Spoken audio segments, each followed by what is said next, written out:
Why gratitude at night and silence in the morning will set you free? Have you ever wondered how something as simple as being grateful before bed, or sitting in silence before the world wakes, could completely shift your life? Welcome to Buddha Motivation, the place where ancient wisdom meets modern living.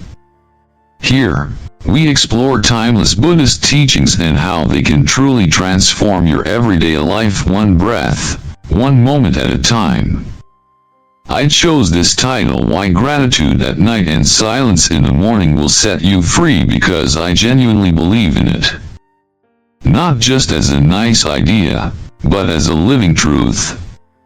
Through years of study and daily practice, I've seen how these two quiet habits can unlock a sense of freedom, clarity, and peace that no material success can offer. Before we dive into this beautiful journey, I humbly ask, person with folded hands, please give this video a like, hit that subscribe button, and leave your reflections in the comments below. Your support is the reason I can continue creating thoughtful content like this, and together, we create a community of inner growth. Now, let's begin. Section 1. The Forgotten Power of Evening Reflection. In Buddhist tradition, the evening is not just the end of the day, it's a sacred transition. A pause. A spiritual threshold. And yet, for many of us, we collapse into bed exhausted.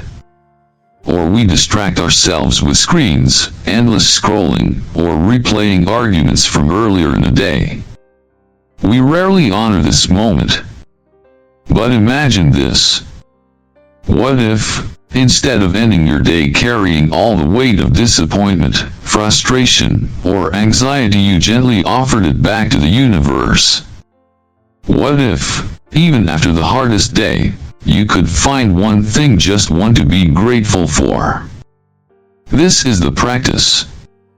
Gratitude, not as a fluffy idea, but as a discipline of the heart, pervades the Buddhist teachings on gratitude.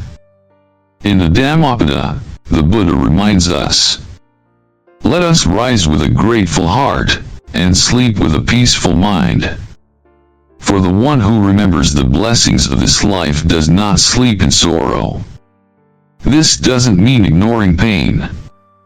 Buddhist practice isn't about pretending everything is fine. It's about seeing clearly and choosing, with full awareness, where to rest your attention.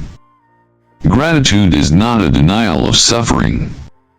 It's a refusal to let suffering be the only story. How to begin evening gratitude? You don't need incense or chants. All you need is a quiet space and a willing heart. Here's a simple practice I offer. 1. Sit or lie down comfortably before bed. Turn off devices. 2. Take 3 deep breaths, letting the day settle. 3. Recall 3 moments from your day, big or small, for which you are grateful. Oh, maybe it was a smile from a stranger. Oh, or your body's ability to move, even in pain. Oh, or the simple fact that you made it through another day. 4. Say them out loud or silently, ending each with, thank you. Over time, this small ritual changes the texture of your life. Your mind begins to notice blessings more easily. Your heart softens. Your sleep deepens. And even when challenges come, you carry with you the subtle strength of a grateful spirit. Part 2. The Sacred Stillness of Morning, Morning Clarity. Waking up before the world. There is a quiet power in the early morning that most people overlook. When the streets are still asleep. When no emails have been sent. When the world hasn't yet remembered to rush. That is your time. Buddhist monastics call this the hour of clarity. The moments just before dawn are considered sacred, not because the sun rises, but because your mind does. In many monasteries across Asia, the monks begin their day long before the sun. Not out of discipline alone, but because they understand a profound truth. To walk the path of liberation, begin while the world still dreams. Why morning matters more than you think. In modern life, our mornings are often a blur. Alarms blaring. Notifications buzzing. Rushing to prepare for work or care for others. But if you don't take even 10 minutes for yourself in the morning, how can you expect your day to be guided by anything other than reactivity? Morning clarity isn't about being perfect.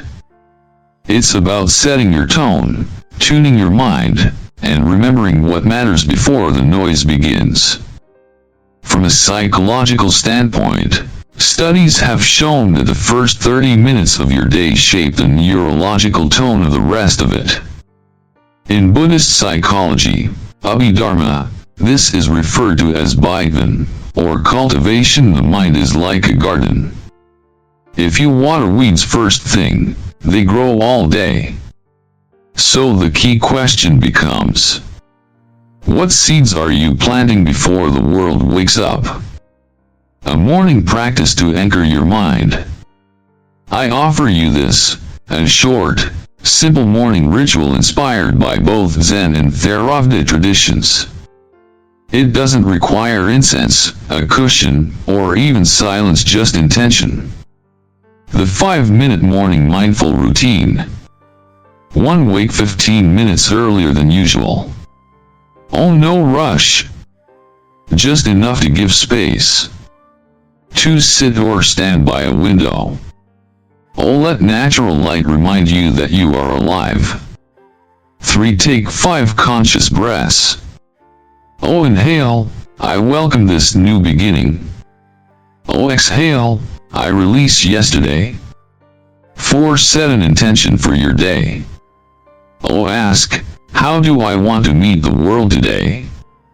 Oh, your answer could be one word: peace, kindness, focus.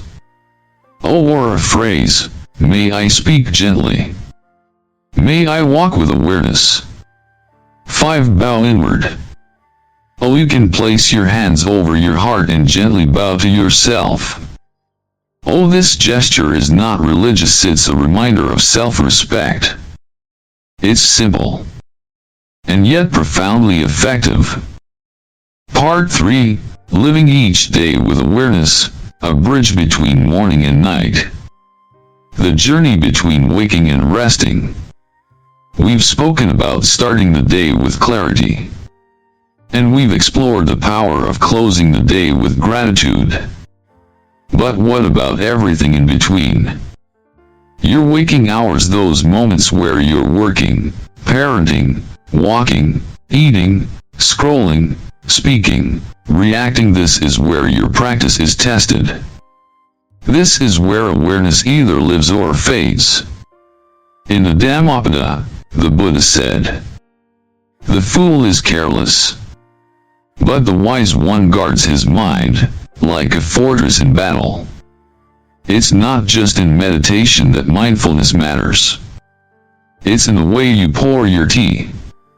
The way you look into someone's eyes when they speak. The way you pause before responding to anger. These are the small doors through which awakening enters your life. The cyclical nature of awareness. Let's think of your day as a wheel. Morning sets the intention, your compass.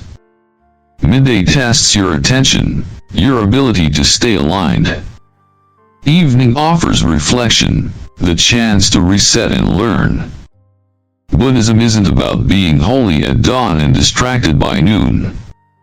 It's about weaving awareness through the entire cycle of your day. And that weaving begins with small threads. A story from the marketplace, the monk and the apple vendor. There's a Zen story I often tell. A monk once visited the city after years in retreat. He walked through the busy market, observing the chaos, people shouting, bargaining, pushing. Suddenly, a woman selling apples began yelling angrily at a customer. The monk, standing nearby, bowed his head, smiled, and said, "Thank you." The vendor was confused. "Thank you? Why would you thank me? I was yelling." He replied, "Because you reminded me how easily I could fall back into anger if I forget my practice. That is mindfulness. Not judging others. Not escaping noise, but being awake within it. Mindfulness in action, 3 daily opportunities." Here are 3 common moments where you can insert practice into your everyday life. 1. Transitions. Whenever you move from one activity to another, pause. Before switching tasks, take 1 conscious breath. Let go of what was. Step into what is next with awareness. A pause is a sacred door to the present. 2. Interactions. When speaking or listening, slow down. Notice your tone. Ask, "Am I reacting or responding?" This turns conversation into a mindfulness practice. 3. Waiting. Waiting is everywhere: traffic, queues, downloads. Use it as a cue. Instead of impatience, return to your breath. In Buddhism, every moment is a bell inviting you back to the present. The Buddhist teaching on daily conduct. In the Sigaloveda Sutta, the Buddha offers lay people guidance not only for meditation, but for daily relationships: how to treat parents, friends, partners, and workers. 1 core message stands out.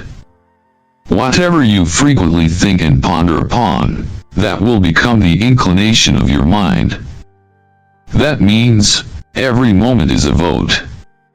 Every small act of attention or distraction is shaping your future self. This is not about being perfect. It's about being present as often and as compassionately as you can. Part 4. Transforming the mind and karma through awareness. Karma is not punishment, it's pattern. One of the biggest misconceptions about karma is that it's some kind of cosmic punishment system. You did this, now the universe will get you back. But in Buddhism, karma, Pali, kamma, is far more subtle and empowering. Karma is not about blame. Karma is about habit. Every action, every thought, every word, it plants a seed. That seed becomes a tendency. That tendency becomes a pattern. And that pattern becomes your life. So when we talk about morning clarity and evening gratitude, we are not just doing feel-good routines. We are retraining karma. We are breaking cycles of fear, anger, laziness, and self-pity and planting new seeds of compassion, discipline, and wisdom. The law of dependent origination in daily life. In the core Buddhist teaching of Paticca Samuppada dependent origination, the Buddha outlines how suffering arises not randomly, but through a specific chain of cause and effect. Ignorance, mental formations, consciousness, name and form, and so on, until suffering. But this chain can be interrupted. And do you know where? In the moment between feeling and reaction. That pause when you breathe before replying. When you forgive instead of resenting. When you say thank you instead of why me. That is where karma shifts. Fire a real story, The Angry Man in a Teacup. I once met a man named Daniel at a Buddhist seminar. He was an ex-military officer, tough, stoic, and always seemed tense. He told me he didn't believe in karma. That it was New Age nonsense. But during one retreat, we practiced mindful tea drinking, a practice where you just sit, breathe, and sip tea slowly, with total presence. Daniel scoffed at first. But by day 3, something changed. He said, "I realized. I always drank tea while angry. I never tasted it. I rushed it, spilled it, burned my tongue. And now I see, that's how I've lived my whole life." He wept. And that was the moment his karma began to shift. Not through magic, but through awareness. Dizzy the bigger picture, you're not just practicing for yourself. This is important. When you practice gratitude, when you breathe instead of react, when you wake early to meet your day with clarity, you're not just helping yourself. You're changing the karma of your entire environment. Children absorb your energy. Strangers sense your presence. Even pets relax around a mindful heart. In the Buddhist view, each moment of awareness sends ripples into the web of interbeing. Part 5, One Mindful Day, One Liberated Life. Compass returning to the beginning, but now with clarity. Let's pause for a moment. Take a deep breath in. Let it go gently. Now feel what has shifted in you over the course of this journey. From waking in silence, to moving through the day with awareness, to resting in gratitude. You've walked through more than just a daily routine. You've stepped into a way of living. A life where each moment is a doorway to presence. A life where your heart, not your schedule, guides your day. A life where you no longer wait for peace, you bring it. Mountain the mountain path of daily practice. In Zen, there's a saying. Before enlightenment, chop wood, carry water. After enlightenment, chop wood, carry water.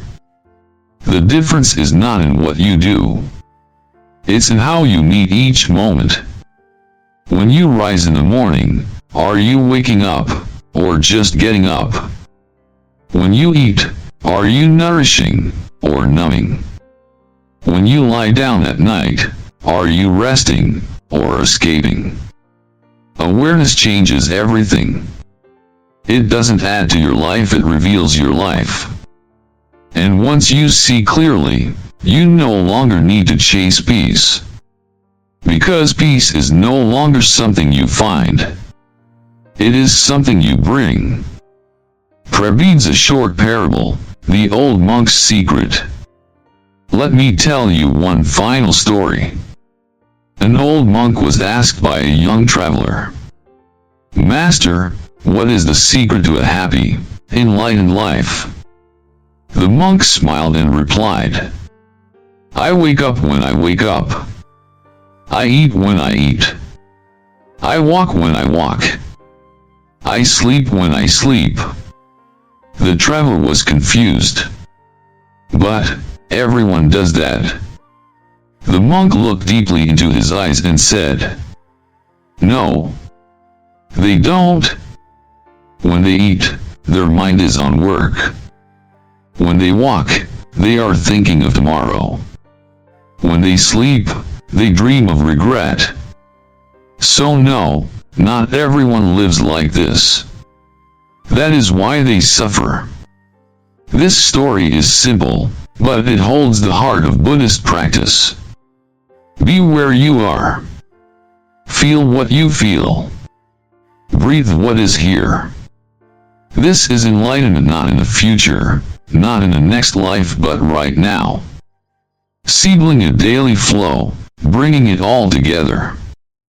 Let's now summarize your day not as a checklist, but as a flow of intention. Sunrise over mountains, morning clarity. Wake gently, before the world rushes in. Breathe. Set one intention: may I meet this day with openness. Move with presence, whether in silence, in tea, in stretching. Clock daytime awareness. Notice transitions between meetings, roles, emotions. Use each pause to reconnect with breath. Bring mindfulness into routine, cooking, cleaning, conversations. When triggered, stop. Don't suppress, observe. Choose response over reaction. Crescent moon evening gratitude. Before sleep, reflect, not to judge, but to learn. Recall 3 things to be grateful for. Let go of tension. Rest not just the body, but the heart. Every day is a mini life. Every night is a small death. And every morning, a rebirth. Practice this, and you will not only transform your days, you will transform your destiny. Speech balloon: frequently asked questions, and gentle answers. Let me address what many people ask me when starting this practice. Black question mark ornament: what if I forget to be mindful? That's okay. The forgetting itself is your reminder. Every time you notice you've been lost in thought, that's already awareness waking up. Be gentle. Start again. Black question mark ornament: what if I don't feel grateful? Don't force it. Just be present with what is. Sometimes, the most honest practice is saying, I'm struggling to feel gratitude today, but I'm here with it. Black question mark ornament: do I have to meditate formally? Not necessarily. Formal meditation helps deepen your awareness. But even one conscious breath during your day is powerful. Remember, mindfulness is not about sitting still, it's about living awake. Full moon symbol: final reflections. You are the sacred space. We often think we need a quiet room, a retreat, a distant mountain to find peace. But the truth is, you are the sacred space. You are the temple. You are the stillness you seek. When you live with awareness, every step becomes a prayer. Every glance, a meditation. Every breath, a blessing. Your life is the practice. And when you live like this, not just once in a while, but moment to moment, you begin to taste a freedom that no external condition can offer. A freedom that is yours. Always was. Always will be. Person with folded hands: from my heart to yours, a final message. If you've stayed with me through this video, I want to thank you, not just for watching, but for choosing to awaken. There are so many distractions pulling us into forgetfulness. But you chose to remember, to breathe, to care. And that changes the world. If one person lives with awareness, 1,000 are touched by it. Ancient saying. So never underestimate your small actions. Your morning breath. Your evening gratitude. Your choice to pause instead of react. They ripple. They heal. They liberate. And they begin with you. Conclusion. If you've stayed until the end of this video, thank you. Not just for watching, but for choosing awareness over distraction. Gratitude at night, and silence in the morning, these are not just practices. They are powerful acts of reclaiming your peace, your clarity, and your freedom. And remember, the path to transformation doesn't begin on a mountain, it begins right here, where you are. With one breath. With one moment of gratitude. With one choice to start again. Speech balloon. Share in the comments below. What's one small habit you want to begin today? Bell. Don't forget to subscribe to Buddha Motivation and click the bell so you never miss another insight. And if this video touched you, please consider sharing it with someone who might need a little peace in their life today. In the next video, we'll go even deeper into the power of silence, and why sometimes the most powerful response is no response at all. Until then, breathe deeply, live mindfully, and remember, the present moment is your true home.